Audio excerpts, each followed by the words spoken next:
Andy, sum that one up for us.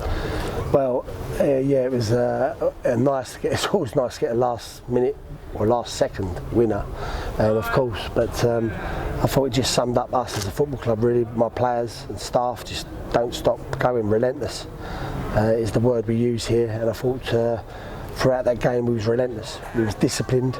I know people get frustrated when the team has the ball and all of that, but then they're not going anywhere. They're just playing the ball at the back, and I don't get the frustration to people when they're not hurting us. We could do that, but I think it'd be quite boring to watch, to be honest. So in that respect, I thought it was very disciplined. I thought they had very few moments.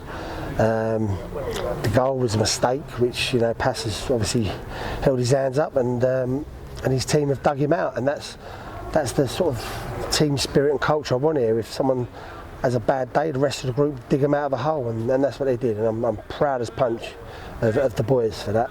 And obviously Corey will get the headlines for it, but Deji also scoring on his second game, returning back. You must be delighted for him. Yeah, delighted. Listen, you know how important it was to get Deji in the building. Deji's a solid young player, so I was delighted he scored. And Corey's work, effort and commitment to the cause is the same every single game. So delighted he could put that in the net for us. I must say though, the group, there's boys that have not played tonight. They were in there celebrating with the boys, and that's really important, because if you're not in the team, not in the squad, you will be in it at some point, and then the other boys have got to then support them. And I want to create that culture here that we're all pushing for the same goal.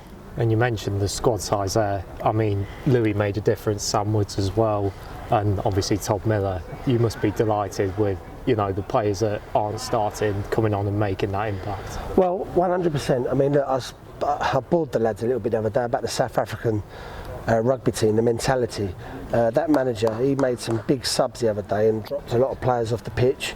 And then he brought on what he calls the bomb squad, and they're not the bomb squad because they're not good enough. They come in and they smash up the place and get the result. And I want to create that noise at our place, that if you're not in the team and you're coming on, you've got to make a difference. And every time now these boys coming on, they're making a difference, and that is what we need to do, because you can't rely on the 11 every match. And it's a squad game, and I'm really chuffed, and I know the lads chuckle with me about this South African team spirit, but we've got it going on here. And just over 2,000 fans today. They made some noise, didn't they? It's great. I mean, there's a few behind me that made noise, the moaning noises, but I get their frustrations. They want us to win. I'm making the same noises on the bench. But they've got to be proud of this football team that we've got here. We've put a team together here that just doesn't give up, doesn't stop working, puts themselves on the line. And as a football fan, that's what you want. You want your team to be like that. If they're not good enough after all that, you have to accept that the other team's better. But these boys, they don't accept any of that. They just want to keep winning. And what's that, 1 loss in 16? That's some record, that. Yeah, you mentioned that, and obviously really good home record as well. I mean, the fans are the difference, but now we look ahead to Woking on Saturday. How are the lads going to be preparing for that one? Yeah, they'll be bang on it. I mean, look, they're already in there, cooling down, getting their head round. I mean, the celebrations in there were very quick, and back on to the next game, and that's what you do when you're relentless.